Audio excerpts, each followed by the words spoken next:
and thank you so much for being here another week. My name is Amaia Perez, and I'm the online programming director of RfR, and I'm here with my good friend and co-host Medelin Nolasco.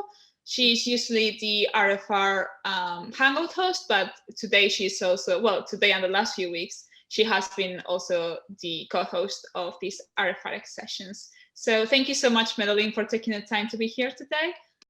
All right, so I'll go ahead and read the first poll. We have it pulled up on the screen. I'll read the questions for anyone that's not following along. So the first question is, do you find it difficult to change your mind after you find out new information about something? The second one is, did the need to reduce cognitive dissonance play a role in your decision to leave your faith? So hope that makes sense. No problem. So for the first one, you had yes, no, or sometimes, and then for did you need to reduce the cognitive dissonance? Did that play a role in your decision to leave your faith? Is that yes, no, or I don't know? And we'll leave that up on the screen. I'll pass it over to Amaia, but first I'd like to give a shout out to the ACD, the Atheist Community of Discord. A shout out for streaming our videos always on their server. Back to you, Amaia. Thank you, Medelin. Yes, so as always, I'm just going to start by explaining what it is that we do in RfRx and also then in RfR in general as a charity. So RfRx is a series of online weekly sessions where we bring in different guests to discuss about topics that are relevant to anyone who is either living religion or has already left religion. If you have any sort of questions, any feedback, any suggestions for people that you want to see here, anything at all, we do have an email address that you can send any of your questions to, and that is rfrx@recoveringfromreligion.org. And if you want to watch any of our previous RfRx sessions, they will all eventually be up in our YouTube channel. And if you do visit our YouTube channel, I do encourage you all to subscribe. So yeah, that is basically RfRx, but RfRx is part of a much larger organization called Recovering from Religion. And Recovering from Religion, we have a mission statement, and that is that we offer hope, healing, and support to those who are struggling with issues of religion and non-belief. So the first thing we offer is healing. And the way we offer healing is via our helpline. And you can contact our helpline in two different ways. So on the one hand, you can either chat with one of our helpline agents or you can call them. And they are trained to listen to you. They will offer you an empathetic ear and no judgment or criticism to any issues that you may have.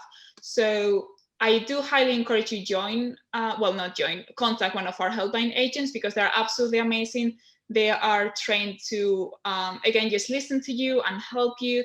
So if you do feel like you just need someone to listen to your problems, just contact one of them because they're absolutely amazing. And the second part of healing is resources. So we have a very large number of resources in our resource page available for anyone that needs it. And these resources can be anything from books to articles, videos, anything, like any format you can imagine. Podcasts, I can't think of any more, but yeah, any format you can imagine, you will find a resource there for it. And we have also divided our resource page by topics. So if you're interested in a specific religion, you will find resources for that specific religion. Or if you're struggling with a specific topic, such as fear of hell or finding a community in your area, we do have resources for that also. So if you prefer a more resource-based approach, then I do encourage you to go visit the page. And now, Medelin, I'm gonna leave it to you to explain hope and support. Yes, so we offer hope by sharing and listening to personal stories. We are all in this together. You can find the stories and share in our blog and also podcast. We'll share those links over in the chat box. And then the support is offered by peer support groups and also by the Secular Therapy Project. And the peer support groups are face-to-face in-person meetings outside of the pandemic. Right now, they're all virtual, and there's over 50 around the world, more evolving, as I said, with the virtual nature of it all right now. The nearest one to you, virtually, they're all near to you. They're all on our meetup site for Recovering from Religion. Again, we'll link that in the chat.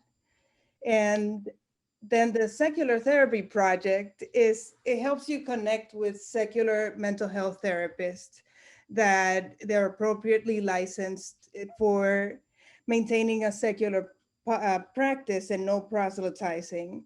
You can find them at seculartherapy.org. Back to you, Amaia. Thank you, Medelin. Yes, so then the other thing I wanted to mention is our online community. And our online community is basically an online platform in which you can chat with and meet people that share similar backgrounds as yourself. So if you're someone that comes from the LGBTQ plus community, we do have a group specifically for you. If you are a female that only wants to speak to other females, we do have a group for you. We also have different groups for specific religions. So if instead of some sort of like impartial, if you prefer a more community-based approach more than an impartial person just listening to you, such as a helpline agent, I do encourage you to join our community, because I think it does really help to be able to meet people that know what you're going through because they have gone through it themselves. So yeah, that's just another resource that we do have. And if you do want to join one of our community groups, all you need to do is contact one of our helpline agents. Again, you can do this either via chat or telephone call, and they will let you know if you meet the criteria to join them, and then they will let you in.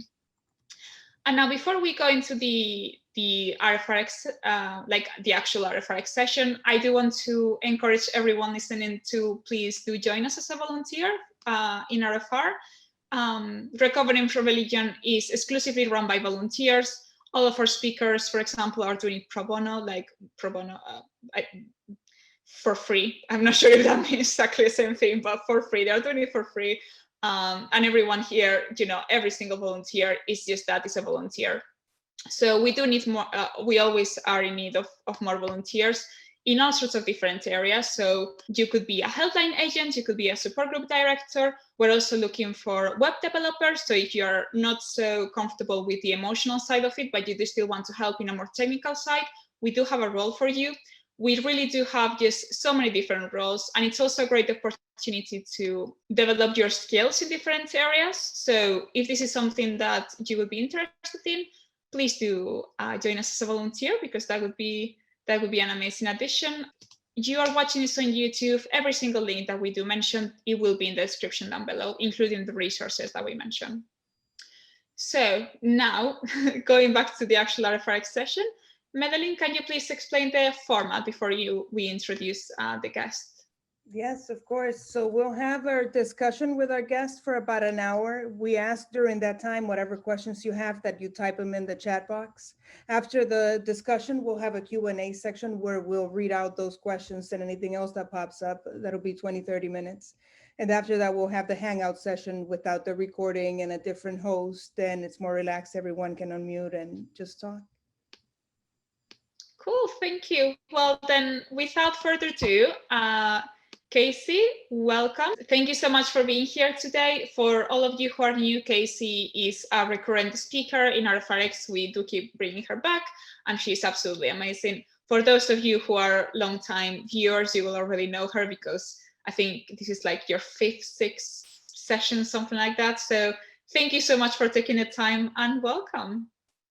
Thanks, Amaia. I'm happy to be here. Yes, my 5th one. Is it the 5th? Oh, wow, that's amazing. By the way, we're about to make a year of these RfRx sessions. By the end of the month, it will be a year. So that's really exciting. You have been here from the very beginning. So I mean, yeah, you have been part of the team for so long. It's just amazing. Thank you. Yeah, I'm so happy to be a part of this. Great.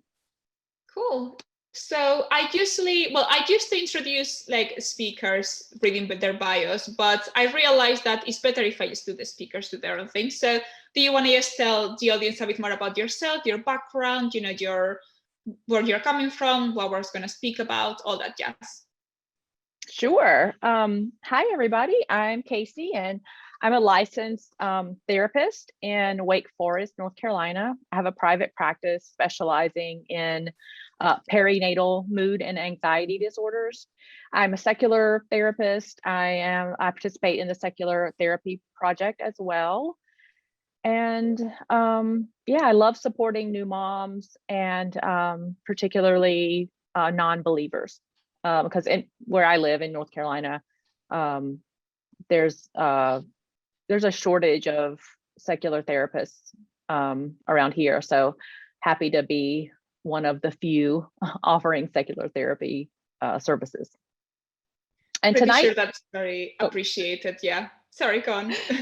no, I was just going to say that tonight, talking about cognitive dissonance, pretty timely. Anytime is a good time to talk about cognitive dissonance, really.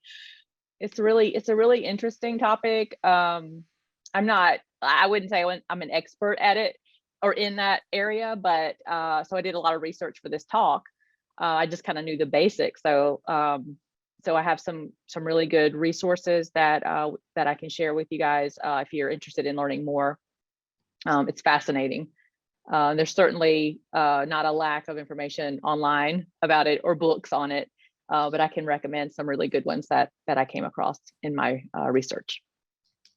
Yeah, that's amazing. Thank you. Yeah, I mean, I agree. I think cognitive dissonance is very timely now, but it has always been, and it's such a broad topic. So I guess the first thing to start with is just defining what it is, cognitive dissonance, and why should we care about cognitive dissonance?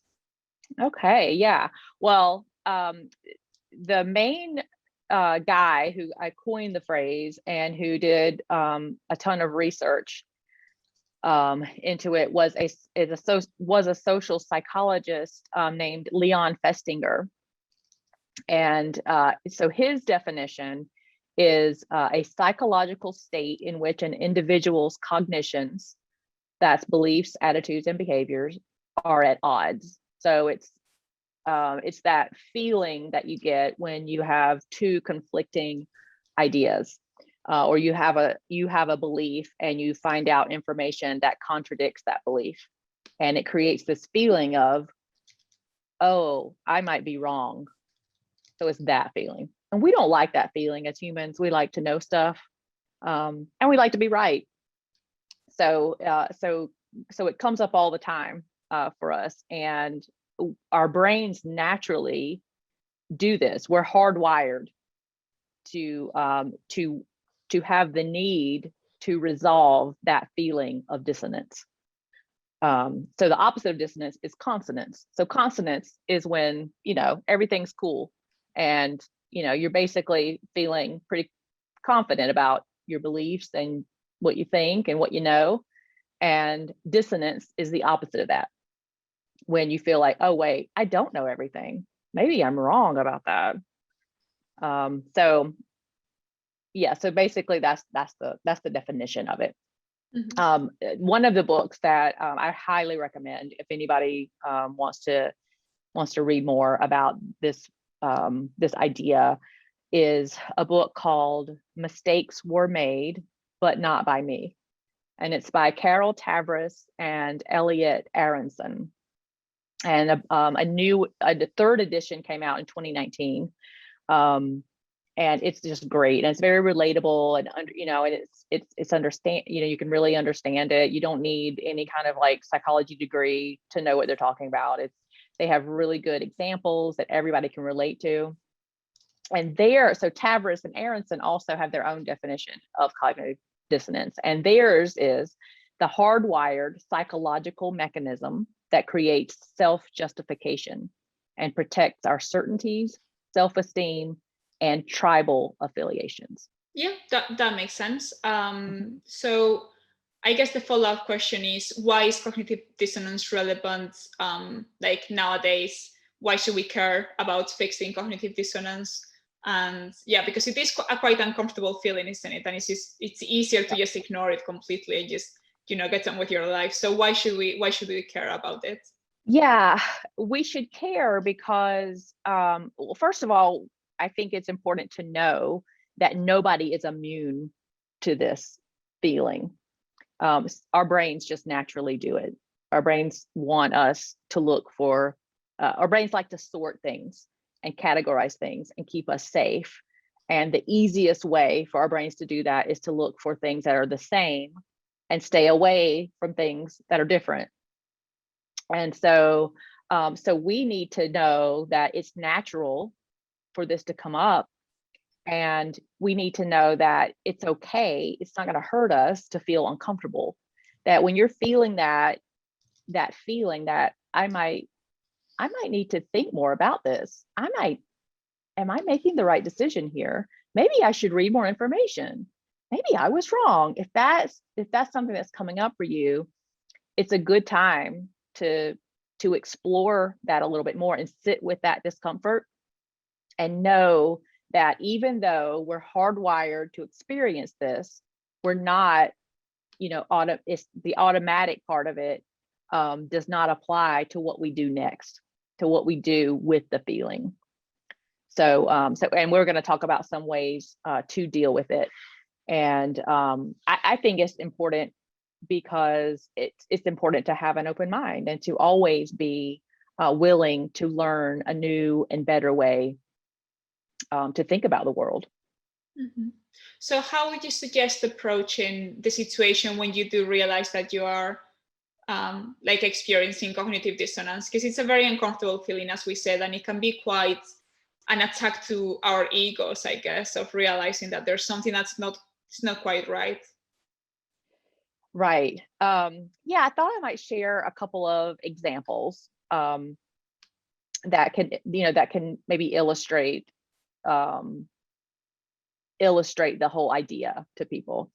So if you've ever, so one example is like smoking, right? So if we have any smokers in the crowd tonight, if smoking is one of those things that a lot of people do. I think that the trend is, I think that number of people who smoke is actually going down, but it's a good one because everybody can kind of relate to it. Any bad habit, substitute any bad habit. I smoke. I don't, but like this is an example. So it might happen like this. I smoke. I know that smoking is dangerous to my health. Maybe I've been to the doctor and the doctor is saying, you really need to give up those cigarettes. That creates dissonance, right? Because I like to smoke. It helps me relax, but I know I'm reading all of this evidence that says it's bad for me. So there's the dissonance. And my brain is wanting me to not feel that way. So I've got to do something about it. So I can quit smoking, which is hard, or I can justify it. I can say, well, but smoking helps me manage my weight.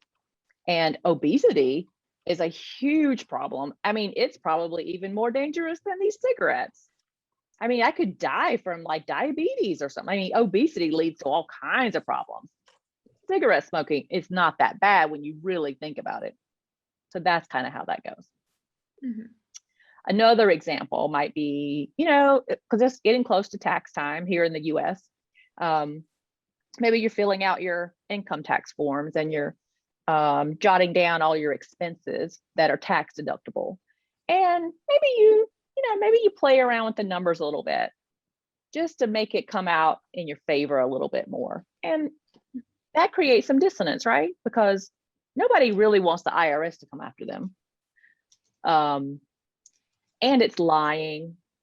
So, so there's probably a little voice saying like, I don't know, like you should probably be honest with the IRS. But then there's another little side that says, but come on, who's going to know? Everybody does it.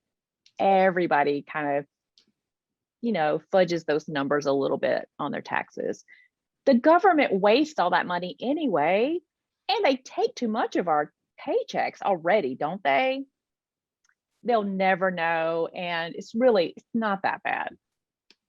That's another example, right? So I'm trying to resolve that feeling, justifying what I'm doing in order to feel better about myself. Mm-hmm. Yeah, that makes perfect sense. Yeah, I can definitely see myself in those examples. I mean, not the specific examples, but yeah. So right, Amaia would never do that. I will never. That's not at all. So what is the evolutionary sort of origin of cognitive dissonance? What is it there for, I guess, because it must have some sort of function. It does. It's really fascinating. So like I was saying earlier, our brains are kind of lazy, right? Like, evolution has been pretty lazy. Like, it doesn't change anything, but it doesn't have to, because it's very slow evolution. So we got to this point, and our brains are like the want things figured out quickly, because early humans, we may have been running from a tiger or something, or we were protecting our young from a lion or whatever, and so we really need to be able to think quickly about things. So our brains haven't really kept up with our modern world and all of the information that we have access to. So our brains will try to take little shortcuts, and they don't, our brains don't like things that are complicated or gray or complex, so it will try to cut through all of that and make a quick decision. And it all goes back to kind of tribalism and looking for things that are like us and avoiding things that are different. And trying to really like encourage our confidence in ourselves, right? Because if we're confident and we know how to look for people that we trust, those people who think like we do and who see the world like we do, we have a better chance of survival. So that's kind of the evolutionary, what they think, why they think that we have held on to this kind of phenomenon. So I think that's really important, to know that, like, it's going to happen no matter what we do. So, and we see it all the time. We see it in politics and relationships. We see celebrities getting into one scandal or another all the time. So no matter what, no matter who you are, no matter how smart you are, how much money you have, we all do this. We all try to resolve this dissonance when our beliefs are challenged.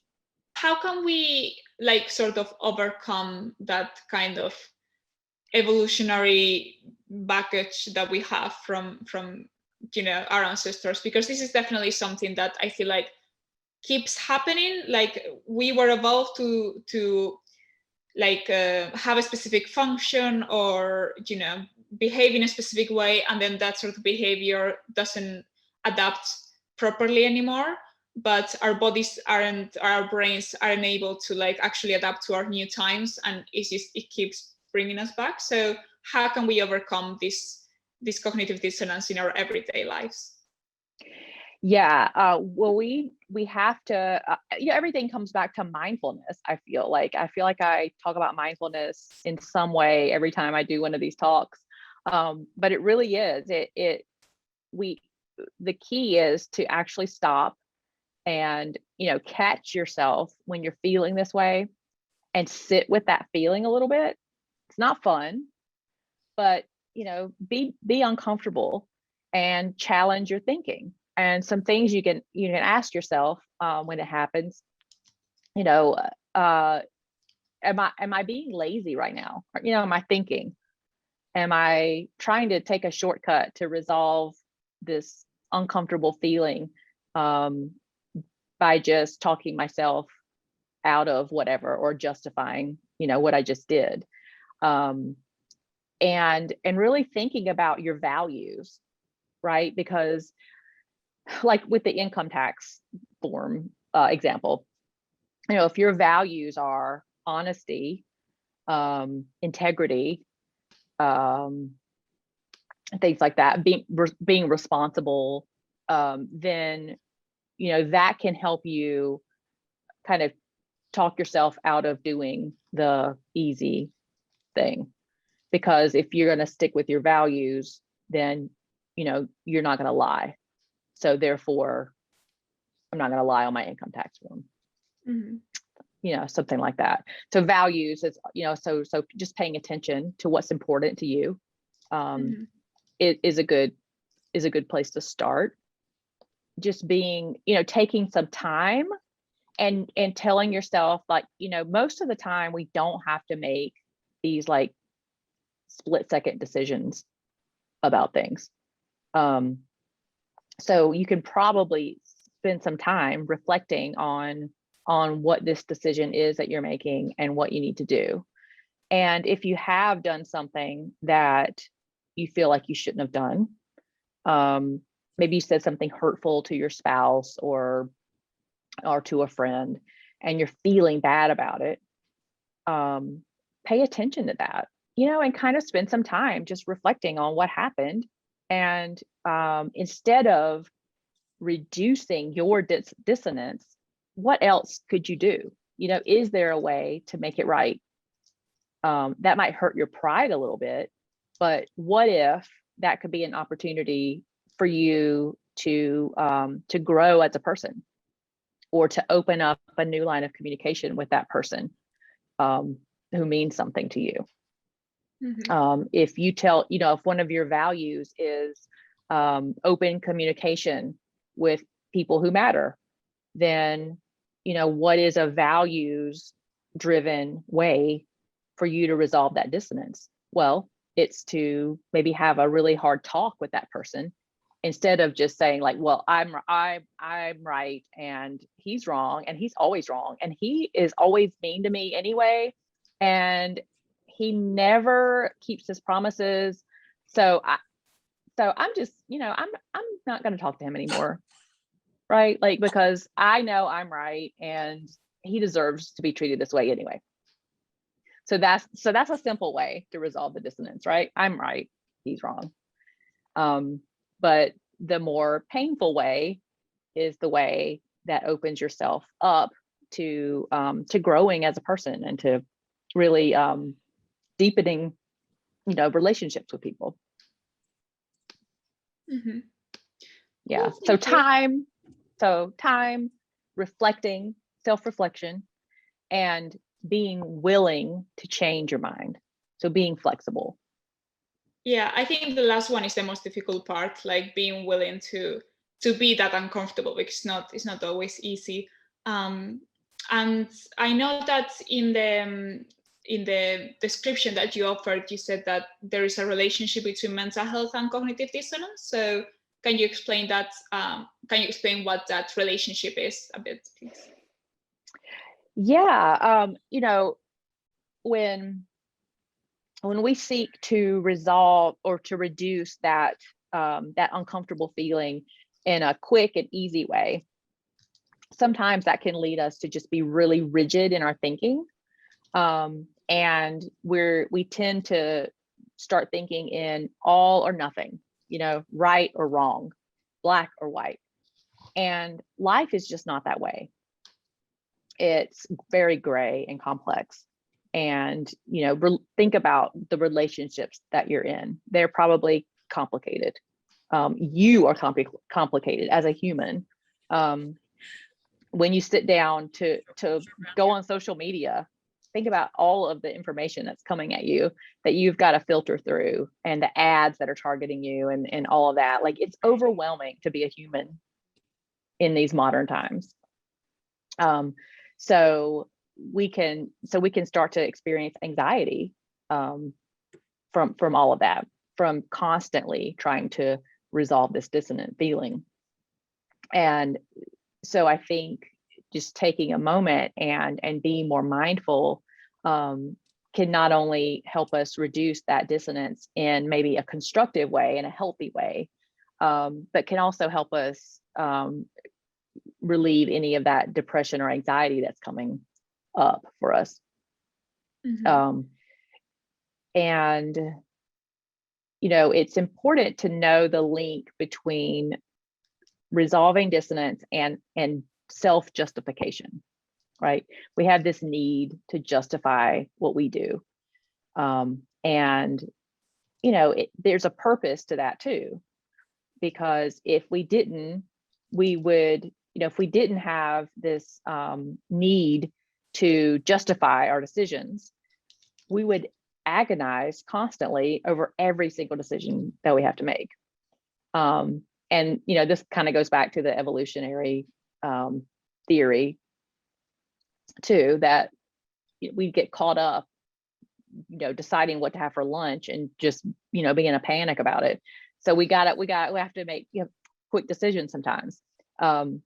So it's important to know that, like, yes, it's okay to want to justify your decisions.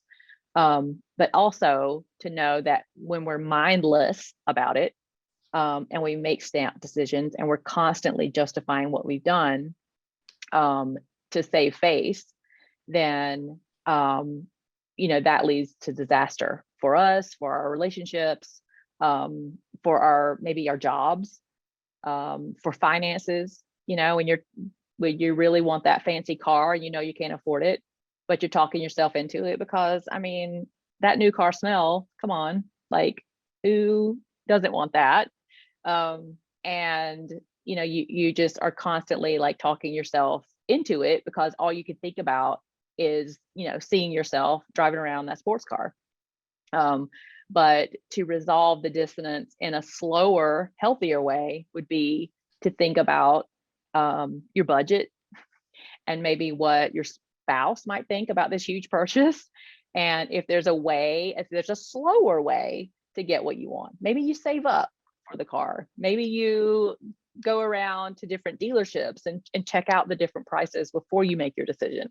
You know, that's not fun or sexy, but that's healthy. Mm-hmm.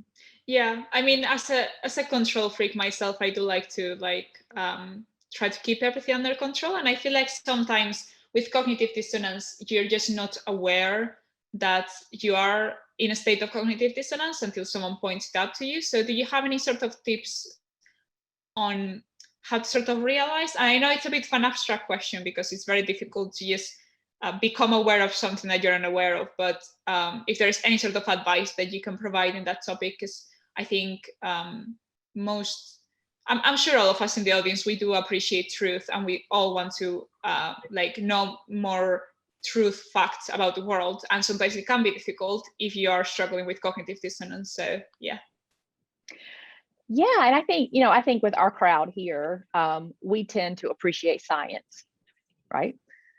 So if you think about the scientific method, that if we kind of apply that to our decision making, or when we're reading something and it really gets our attention and seems maybe like too good to be true, or something just doesn't like sound right about it, you know, like those are strong feelings that are stirred up for us, especially for those of us who are reflective and maybe a bit skeptical.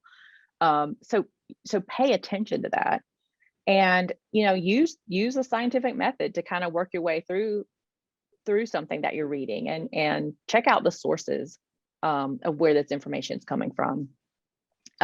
Search for you know, views that are different from what this, you know, article is saying, or for one of your views that you feel strongly about. Look for opposing viewpoints on it and read about it. And just see, you know, just check it out. Be uncomfortable. Challenge yourself to do the work. You know, I mean, lately, you know, on social media, I think, you know, Facebook, Twitter, they're trying to be, I guess they're really trying. It's a little too late, but they're trying to get people to think about things before you retweet or you share. You know, especially on Twitter now, like if there's an article and you try to retweet it, it will say, do you want to read that article first? And it's like, you know, it's just a little bit of a pause that, you know, you don't have to, you could just go ahead and click retweet, but it does make you think, oh, maybe I should check this out and make sure that it's true before I start sharing it with other people. So I think, so anytime you can just take a breath and think before you act, think before you plead your case as to why you've made a certain decision. think that's important to just take a minute, you know. So I think I mentioned values. So, you know, thinking about your values, remembering that the feeling you're having, the anxiety that comes up, the dissonance is not, it's not going to hurt you, you know. So I think reminding yourself that I can do hard things. I can take a minute and reflect on this. I can apologize if there's something I've apologized for. I can not only apologize, but I can think about ways to prevent myself from doing, you know, X, Y, or Z again. If it's something that you've done that was hurtful, or you've said something you didn't mean, or you know, you've maybe you've discovered that you do have a bias. Like maybe you think of yourself as a really open-minded person, and completely unbiased, and, you know, free thinking, all those great things. But we all have biases. We just can't help it. We do. And it's the important part of that is to not go through life pretending like you're unbiased, but to acknowledge those biases and start really paying attention to how those biases, you know, how those thoughts play out in your life, and what, you know, what you're doing with those thoughts and with those preconceived notions about this or that group. So it really is, I mean, the self-reflection is a key, and they've done some research on people who are more reflective, you know, tend to, you know, look for, like, fact check articles before they share it with people, and they read about candidates before they place their vote. And, you know, there's a lot of different things that have come up recently in politics here in the US, where they have asked, you know, Republicans and Democrats how they went about making a decision on who to vote for. And they found that Republicans tend to be less self-reflective than those who vote Democrat, which is just interesting. So it really comes down to just educating yourself and thinking before you act, and knowing that if you can just take a minute and think your way through something, you will probably make a better decision. And even if you made a bad decision, it's what's the worst that could happen? I mean, sometimes there are really bad decisions that we make, but most of the time, it's not life or death, and you can probably go back and repair the damage that you've done. Yeah. Like if you think about, you know, like if you, I can't think of anybody recently, but you know, when like a celebrity gets caught doing something they shouldn't be doing, most of the time they try to talk themselves out of it, right? They try to lie, deny it, whatever. And but once in a while you get somebody who actually acknowledges what they've done, and they come clean, and they explain that they're gonna try to make things right. One that just came to mind is the comedian Aziz Ansari. Do you know him, Amaia? No, sorry, I'm not. I don't know many like comedians, if I'm fully honest. So yeah, no. But he would, when the Me Too movement started, when was that, like 2018, I guess, 2017? He was called out by some women, I think, who had worked for him.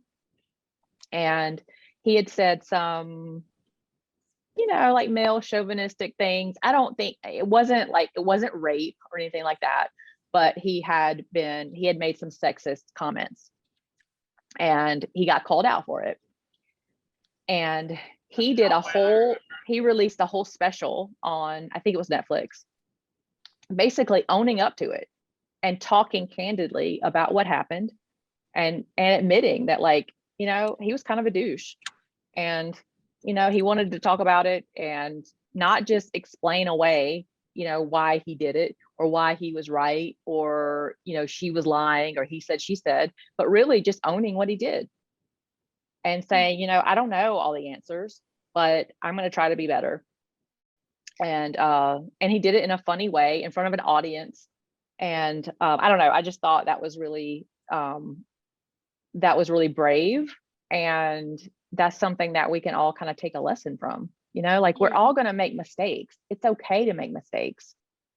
In America, we're very mistake or failure phobic. You know, we don't ever like to admit that we've been wrong about something or that we made an error. But, you know, they've studied other cultures, and there was one about kids in a classroom.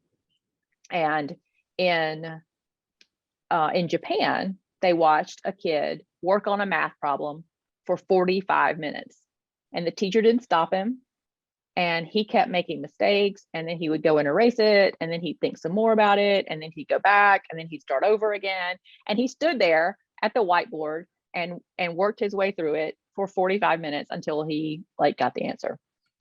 Now, in an American classroom, the teacher would have been rushing that kid to come up with the right answer. And there's so much shame associated with making a mistake. And that's part of, I think that's kind of, that ties into the mental health aspect too. But we have to take the shame out of it, because it isn't shameful to get something wrong. You know, how else are we supposed to learn?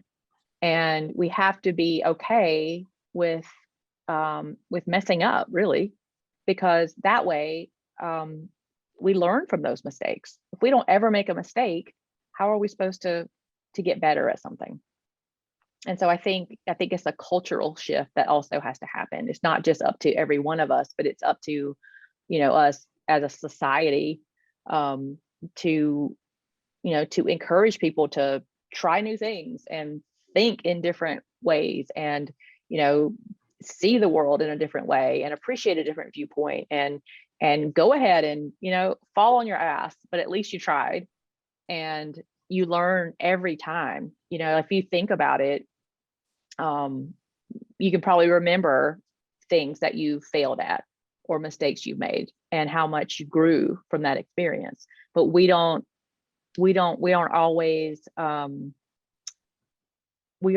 always forgiving when people mess up. And I think we have to be more patient with people, and we have to embrace failure as just part of the learning process. Mm-hmm. And so you mentioned values before, and I think that's a very interesting topic and something that we should definitely touch on, because a lot of ex-religious people do go through like a shift in values, and that can be very difficult, very challenging to face, and just very difficult in general. So do you want to explore that a bit, in the sense of not just small values like you think you said something rude to a person, which obviously you shouldn't, but I mean something more like, I used to believe that having sex before marriage was awful, and I used to tell everyone that it was awful, and now I don't think the same way. So yeah, do you want to explore that topic, I guess, for a bit? Yeah, I think cognitive dissonance probably, it works both ways. I think it can keep people believing in beliefs that really aren't serving them, because the dissonance is, the dissonance of thinking about leaving that faith is probably, it could certainly create discomfort. And so they might stay in a religion they really don't believe in anymore to avoid, leaving behind their support network, leaving behind the church family, and whatever the case may be. And then for other people, the dissonance comes from, attending services and claiming to believe in things that just really don't sit right with them. And, so it can lead some people away from their religion. But in terms of values, I think if you really, when you think about certain religious beliefs, they don't quite square with some of your values. So I think when you realize that you can have secular values and be a good person, that is a healthy way to resolve that dissonance that maybe is created from those religious beliefs that are so rigid and impossible to live with. That when you start to realize that, oh, okay, well, I can still stick to all my core values, being honest, being whatever your values may be. And it doesn't mean that I have to follow in this, this religious path of these really strict guidelines. I can be my own person and have values and be a good person. Because I was thinking just how difficult it must be to go through that process of when you're in a religion and you're kind of starting to feel like things aren't making that much sense, and you begin to be in that state of cognitive dissonance, and then having to overcome that with all the implications that it has is not just, should I buy myself a treat or not? It's like, it's your whole life and your whole value system, which I think is quite challenging. But yeah, that did answer the question. Yeah, thanks. Right. And it takes time, like it takes time for people to figure out, how they want to leave their religion. And it's different for everybody, depending on your family situation or the actual beliefs. Like maybe you're going to walk away and be shunned, and you've got to recreate your whole support network again. And so that is a really, that's a really heavy decision to make, and it is life-changing. It's not just, like some of the examples we've been talking about. It's a serious one, and not an easy decision to make just overnight, to up and become an atheist. It takes time for most people. Yeah. But it's important to take that time and to explore how you really feel about things, and to seek out support, and to do your research, and all of those healthy ways that you can seek to resolve that dissonance. So one of the questions that someone submitted for the Q&A that I think is quite relevant now is, why doesn't religion turn off more people by causing cognitive dissonance and confusion? So why don't more people leave after experiencing this state of cognitive dissonance? Great question. I would say that the dissonance it causes for those people is not uncomfortable enough. It's not more uncomfortable than, say, the idea of leaving it behind. Does that make sense? Like, so staying, attending church, and listening to sermons and hanging out with people who believe stuff, and inside, you don't believe it, is not uncomfortable enough to leave. So I think the dissonance, I think for a lot of people, it may start out that way, where you're just, there's just some doubts in your mind. So but the more that dissonance grows, it, at some point, for many people, it gets to be too much, like that dissonance, of, I really don't believe this. This is really uncomfortable to sit here and pretend like I do believe this, and give my money to the church every Sunday, or teach Sunday school, or whatever you're doing, playing that role becomes so dissonant with who you really are that it has to be greater than the dissonance and the risk you're taking to leave before you leave, I think, Yeah. I mean, it must be just so difficult. I mean, it's potentially the biggest change in someone's life if they are in that situation. So yeah, I think that makes perfect sense. Yeah, because it depends on it depends on that person's situation. If they have a family and they think that their spouse is going to keep them from seeing their kids or something, if they leave their faith, like they have a lot to lose.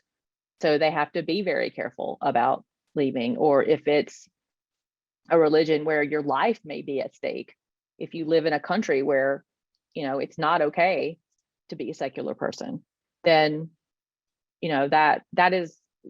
that's life-threatening kind of dissonance, which is, that's serious. And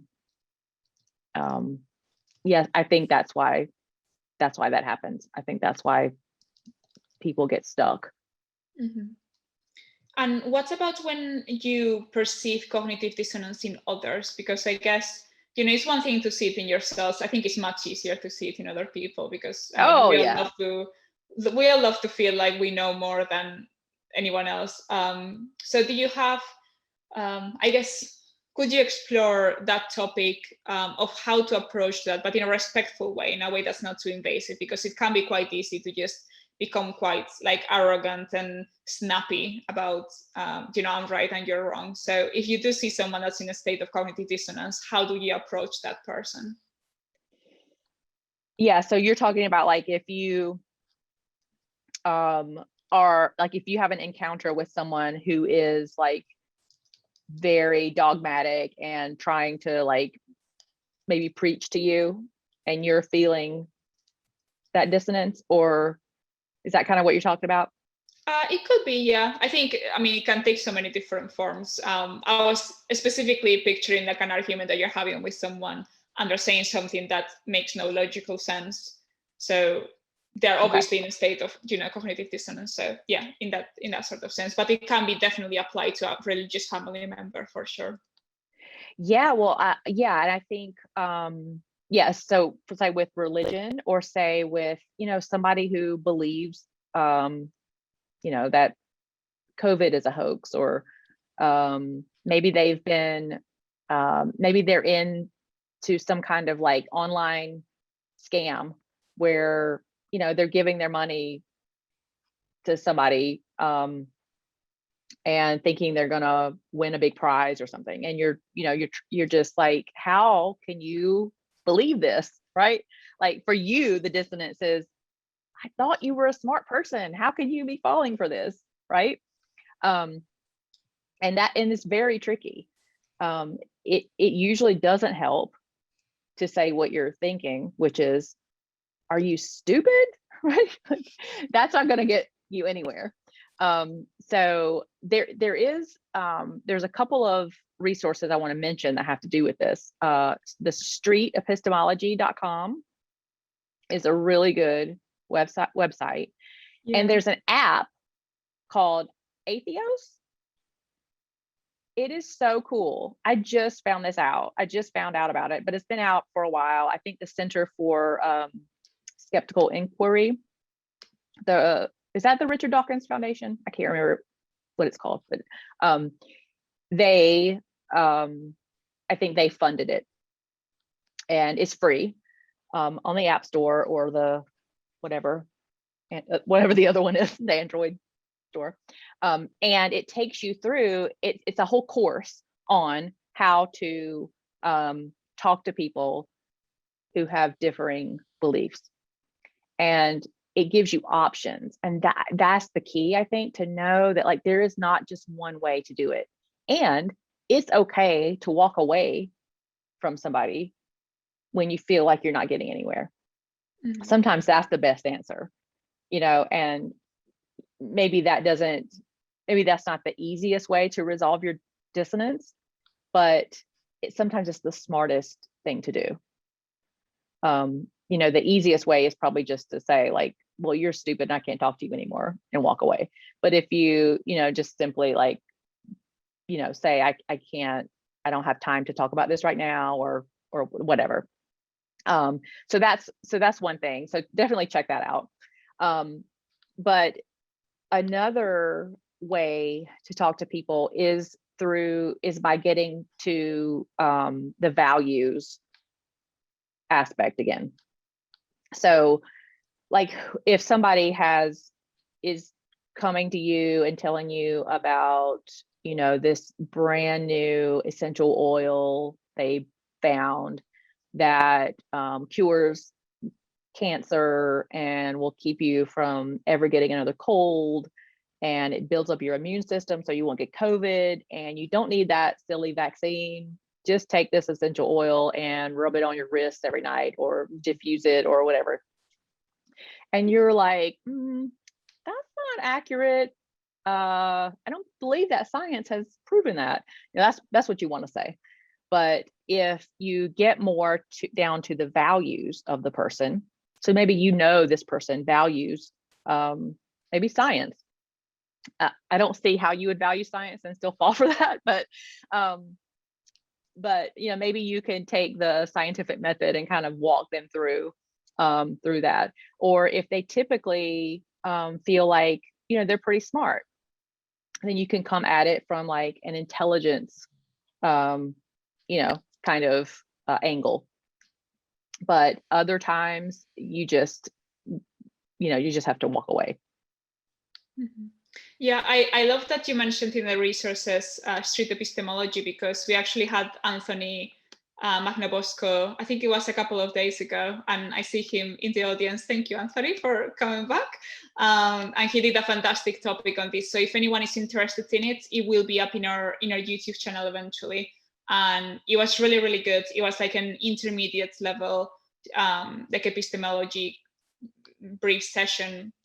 And it was really good. I think learning to have those conversations is definitely such a great tool in approaching cognitive dissonance, which is, I think, one of the main sources of disagreements in a lot of people. So yeah, I just thought it was really funny because we had that talk like literally 2 weeks ago.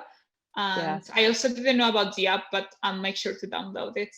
Is there any other resources in this topic? There is a great podcast called You Are Not So Smart. And they just kind of challenge a lot of different ideas and talk to really smart people. And there is an episode that was, I don't know how recent it was, probably in the last 2 months, that was all about, the title of it was Self-Reflection and Insurrection. Mm-hmm. And it was after the storming of the Capitol here in the US, and just really talking about, how does someone get from, just maybe like doubting or being skeptical of mainstream media, how do they get from that point to rioting at the Capitol, and that slippery slope. And really it's about when you are not reflecting at all, on your own, in your own mind, and really questioning why you're doing things and why you're believing things, that self-reflection is definitely, a huge part of avoiding something like that, falling for pseudoscience, lies, whatever it may be, fake news, all that jazz. Yeah. I feel like lately on Twitter I've been getting really annoyed at people on the topic of cognitive dissonance, and I do follow mostly, like, I do have like an echo chamber following, of not people following me, but me following other people, that we all kind of share the same views. But I do follow people like Ben Shapiro and people like that, and it's just so, I don't know, I find it so difficult to understand how someone else that is an obviously intelligent person would believe certain things that they believe in. So I think it's such a fascinating topic, and it's something that I think we can all see especially nowadays where you have such an overload of information and you don't really know how to filter it, and you're connected with so many people that from all sorts of different backgrounds. So yeah, and that's a good point. You know, there's an idea called the pyramid of choice. And so if you think about a pyramid, and so if you start at the top, and you have a decision that you're making, and it mainly applies to big you know, life decisions, moral, ethical dilemmas, things like that. And so you make it, so it happens very gradually. You make one decision to go a certain way, you know, start maybe like reading right-wing news outlets. And then the more you get deeper and deeper, it's not like you go from just being, you know, a person that is open-minded to, you know, storming the Capitol. It's a very gradual shift that happens, and you make one decision and then you start seeking people who will confirm for you that you're on the right track, you know. So and social media, the algorithms are designed to keep you going down that pyramid, because they're just going to keep, you know, piling other, like, you know, confirming ideas like into your feed, and you're just going to keep seeing more and more of that, and you're going to be like, I knew I was right about that thing, and then you're going to join all the groups that agree with you, and then you're going to be protesting, and then, you know, on and on and on. And by the time you get down to the bottom of the pyramid, you have all of this evidence that confirms what you already, you know, thought you believed, and you're surrounded by other people who are telling you, we believe that too, yes. It is a total conspiracy. And so it's really hard once you get to the bottom of that pyramid to make your way back up. Yeah, I saw a couple of like street interviews to a few people who believed, they were very strong Trump supporters, and they believed that Biden wasn't like, well, that the election was rigged essentially. And the reason why they believed this was because they personally didn't know anybody that had voted for Biden. And it was just so strange, because it's like, I mean, fair enough, you don't know anybody around you, but surely you must understand that there's people in the world that did vote for him. Yeah, I don't know, that was just such a weird experience, and I think Twitter doesn't help in that sense. Yeah, right. So is there any other topic that we have missed, or any other thing that you wanted to touch on cognitive dissonance before we jump to the Q&A? Oh, I wanted to say this. So we've talked a lot about like the negative side of this, and confirmation bias, and all the ugly side of cognitive dissonance. And it's important to remember that it also works with, you know, positive things, you know, behaviors that we consider positive, like being generous, you know. So you know, you do something kind for somebody, a small act, it feels good to do that, and you're probably going to want to feel that way again, right? So the dissonance you're feeling is encouraging you to continue down that path, and that's okay, right? That's a good kind. That's, you know, they refer to this in psychology and sociology as a virtuous circle. So, you know, generosity begets compassion, begets kindness, you know, like, you know, the more you show those kinds of behaviors, the more it really does spread. And what was that? It was like several years ago, pay it forward was like the thing. And so there were people like in the Starbucks line, like, you know, paying for the person's coffee behind them, and that person would pay for you know, and it would keep going.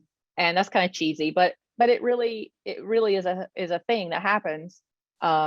when we show compassion to somebody else. And Kayce, would the dissonance in that case be if you don't continue to do that type of behavior, then you'll feel prompted to do it some more? Yes. So the dissonance is like, oh, like that feels good. I think I want to keep doing that, And then the person you did it for is like, oh, wow, like that was nice. Maybe I'll do that too. That's great. Yeah. So that kind of thing, it can grow that way too. And so it doesn't always have to do with conspiracy theories and, hurting people. Yeah, no, that's an important note to add. Yeah, for sure. Thank you. There's so much. I mean, I really encourage everybody to read more about it, because it's really fascinating. You can certainly go down a rabbit hole. Yeah, definitely. I mean, I had no idea that it had that relationship with mental health, for example. I was completely clueless. So thank you for sharing that. And also the evolutionary origins of it. Yeah, me too. I love our brain. Our brains are awesome. And hate it also. Yeah, our brains are kind of lazy, but like there's a lot of power in there that we just got to access, and you have to train it. You have to like train your brain. Yeah, definitely. Cool. So without further ado, then let's jump to the Q&A, because we could be speaking here for hours. So the first question that we have is there a relationship between cognitive dissonance and the development of altruism as an evolved trait in human individuals and societies? I wonder if that's kind of what we just talked about, maybe. Yeah, I think so. I think that's why it was like the first question in there. So just kind of, I guess, developing on that. Yeah, when you're doing, good things, helping other people, you're going to seek out other positive people, so it's like, just like you would seek out people to confirm that that COVID is a hoax, or that QAnon is whatever. Like you when you are doing kind things for people, you're seeking out people who do those kinds of things and who help other people, and then the compassionate, and compassion is actually one of the factors for our well-being, our mental well-being.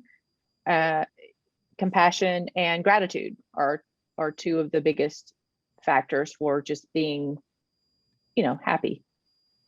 So it makes sense. Yeah, it does make sense. Yeah. Medelin, I'll let you ask the second question, if that's okay. Yes, we have a question here about post hoc justification, whether that would be a form of cognitive dissonance, and that's like when the reasoning comes after.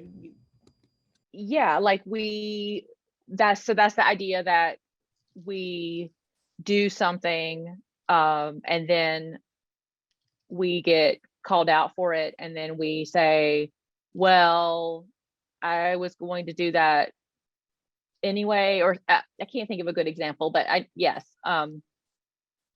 self-justification is the whole, I mean, really like the whole point of resolving cognitive dissonance, right? Like we want to be right about the decisions that we made, and whether it's during the decision-making process or whether it's like justifying something that we've gotten caught doing. So yes, it can happen like while you're in the process, of trying to resolve that dissonance, or it can happen after you've, done something. And, when people do things that are really terrible, like if we think about, an accident, like maybe you're texting and driving, and then you hit a kid on a bike, or something like that. Like then later on, you might say, well, that kid shouldn't have been riding his bike he should have been watching out for cars. I mean, what is he doing riding a bike in this busy intersection anyway, right? So that's like you're justifying it by saying it was the kid's fault.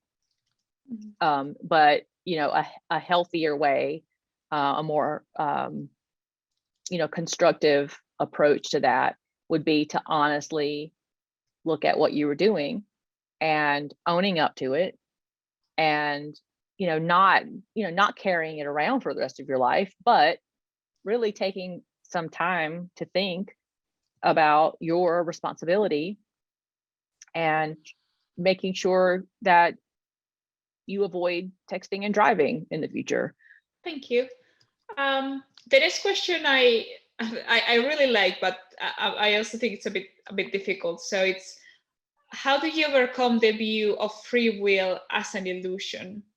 So I personally don't believe in free will, but obviously I'm aware that many people do. So I don't necessarily want to get into a debate now of whether it exists or it doesn't, but maybe it's something to explore, like a bit of an open question of cognitive dissonance and free will. Maybe we could get Sam Harris on here. I'd love that. Honestly. Wouldn't that be awesome? Oh, that'd be the best. That'd be amazing. That's it. Go read his book on free will. That is not my wheelhouse for sure. But there's definitely cognitive dissonance there, though, right? Like, we like to think that we have free will, but free will is not the same thing as thinking about your actions and deciding, to do something different. Like, that's not the same thing. Free will is the idea that we really are in control of our own destiny, and we can really, like, do whatever we want. Like, our genetics are there. Like, we're basically, I don't know. I'm not going to talk anymore about it because it's not my thing. So yeah, that's okay. No, that I know it was a bit of a off-topic question, but just still interesting. So thank you to the person who submitted it. Yeah, that's a good topic for another talk. All right, so we have one here. I cut it down a little. It says that we learn to walk by falling, basically talking about how we learn from our mistakes. So basically, at which point do we as humans make the choice that falling is no longer a part of learning?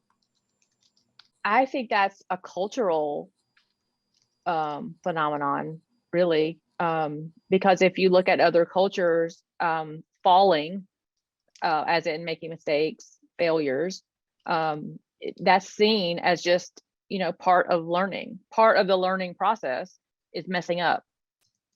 And I love that metaphor of learning to walk. If we didn't fall down, we never would learn to walk. And so there has to be some pain, there has to be some errors, and we have to start looking at it as a part of growth. Like, that's just a step in the process to get better at something. To, when you just think about anything you try to do that's brand new, it's going to feel scary. And we're prideful and we don't like to mess up. But if we all just if we made a cultural shift where we're not shaming everybody every time, somebody says something they didn't mean or makes a mistake, or, I don't know. I think if we were just more open-minded about the process of personal growth, then it would be okay to fall once in a while. I like that. Thank you. Yeah, thank you. Someone else is asking, what happens when you are reestablishing your own values, but still surrounded by community and family that are inside? I guess it means like inside religion or church. So do you have any tricks to staying strong, continuing to grow in yourself when you still want to maintain a relationship with your family? That's a recurring topic, isn't it, here? Yeah, I don't know what that individual situation is, and it certainly, like, depends on, their own unique, circumstances. But I think sometimes if you're stuck maybe living with people who are religious and you've decided that you're leaving your faith, to maintain relationships with the people that you love, maybe focusing on what you still do have in common with them. I mean, that sounds really maybe trite, but if the relationship is meaningful to you, and maybe one of your values is family, but you have family members who you don't agree with on certain topics, what do you agree with them on? Can you find something to connect with them around, and have your relationship kind of centered on that, instead of the divisive stuff like religion or politics or whatever it may be. And I think it's really difficult, but it can be done. And people have, I have a lot of family members who are religious, and it's been a process, and I've just had to figure out like how to set boundaries that I'm comfortable with, so that I can be who I am, and I can, raise my son with secular values, and he can still have a relationship with his grandmother who is a devout Christian. It's really hard. And it's constant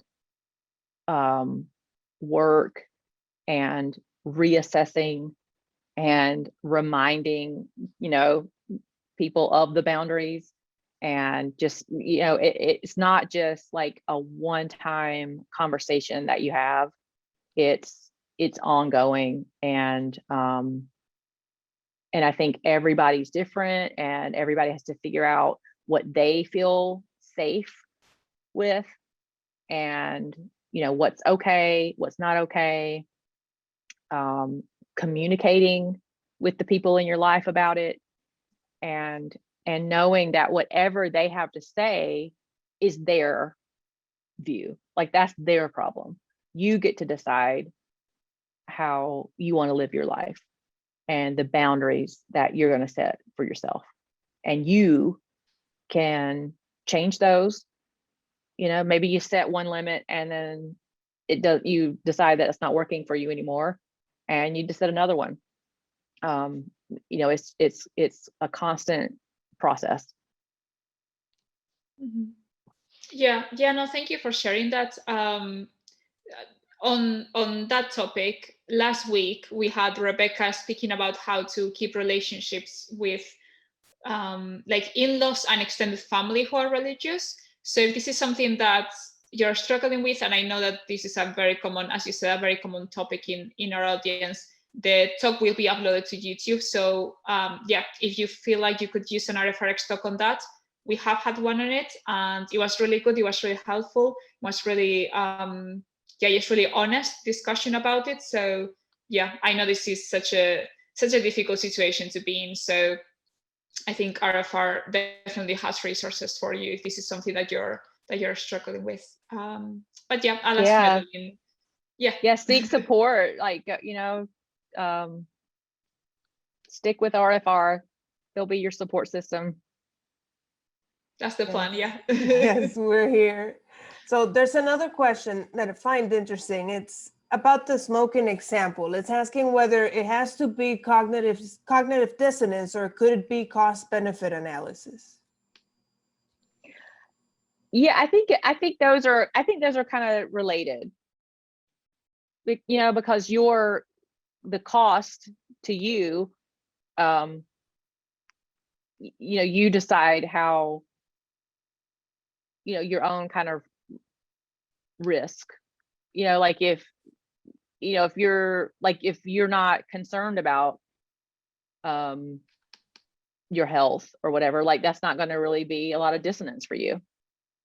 If you if you believe that, like, I don't even believe that smoking is dangerous, then it's not going to be, so I think cost benefit analysis plays right into it. I think it's very similar. You could replace that word, cost with dissonance and kind of, come to the same conclusion. So I see it all as like, part of the same process. All right, thank you. That makes sense. Thank you. We have a question that's more of a like a specific situation. So we have someone that is saying that they have a housemate who was caught in Christian fundamentalism in his teens. He was a wealthy Buddhist Sri Lankan, and his life has been basically destroyed now. He's in his 50s and has almost nothing in terms of positive relationships or material goods. In other words, he has lost everything. So the audience member says that he knows that he doesn't really believe, but he cannot afford to be wrong. Is there any way for someone who has lost so much and face up to the fact that they are wrong and resolve their cognitive dissonance? It's possible, but it's really hard.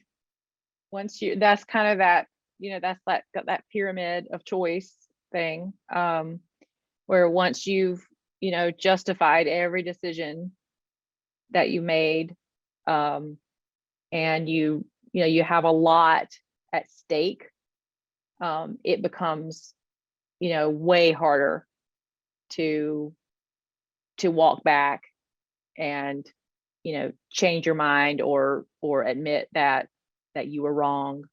So, I think they asked if it's possible. I think it's possible, but that's a lot of dissonance to deal with,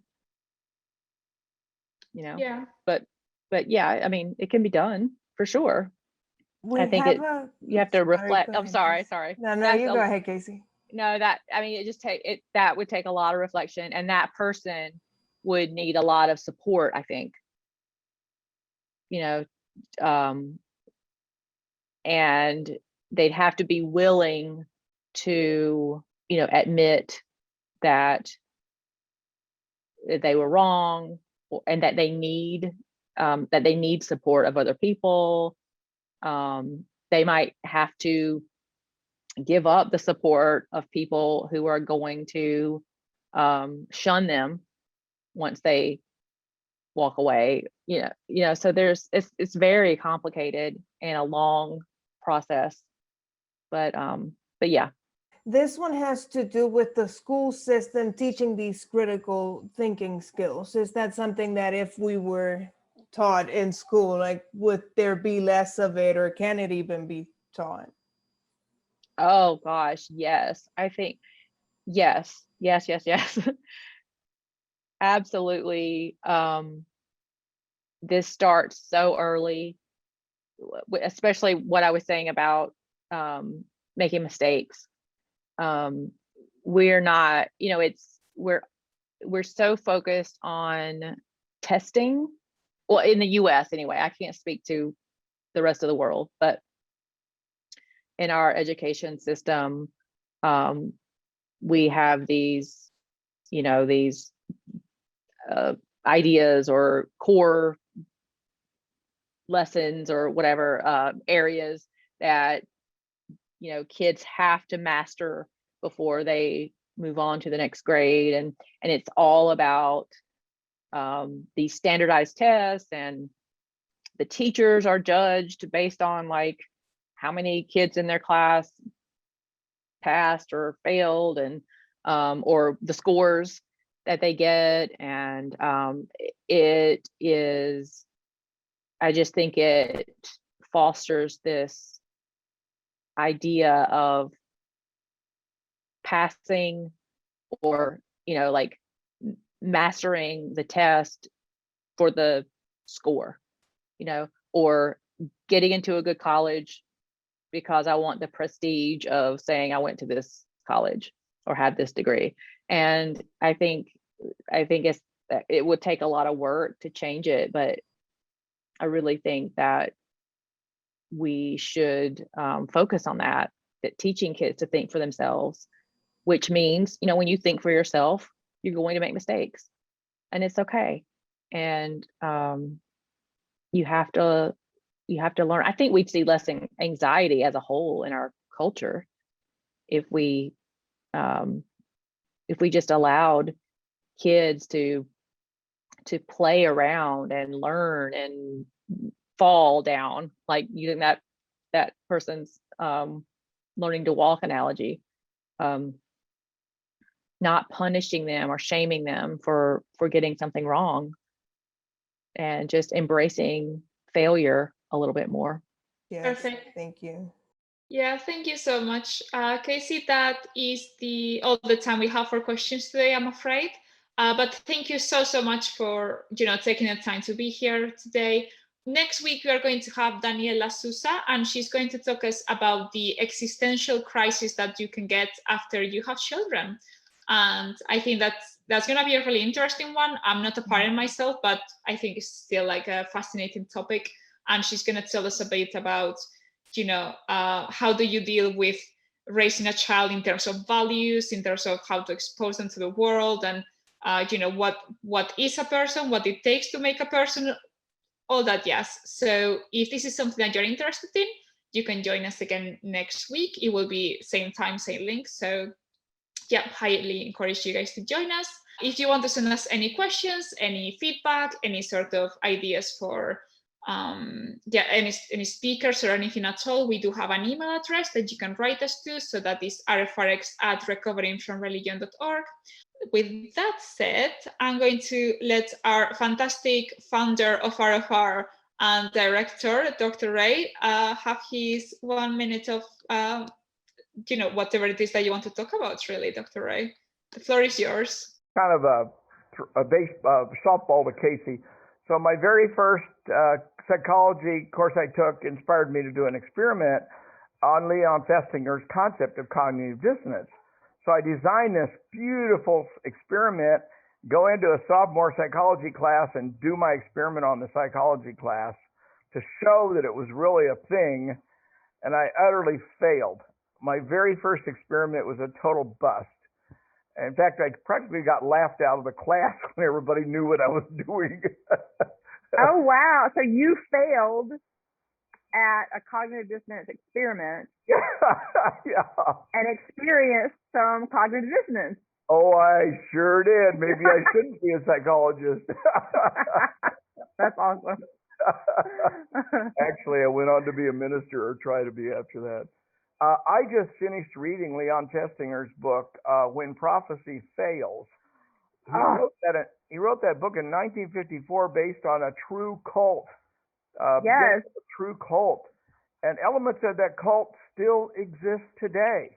Mm-hmm. Now, as you watch and read the book or find out about this cult of outer space alien kind of cult, you can see that some people are saying, wait a minute, this doesn't jive with the reality. And even though they were committed to the cult, slowly but surely the drip, drip, drip of reality hits them, and the cognitive dissonance comes in, and they fade away. But there was a core of people who never faded. I mean, they were committed to the fact that the aliens are going to come and rescue them, and there's going to be a giant flood and all this kind of stuff.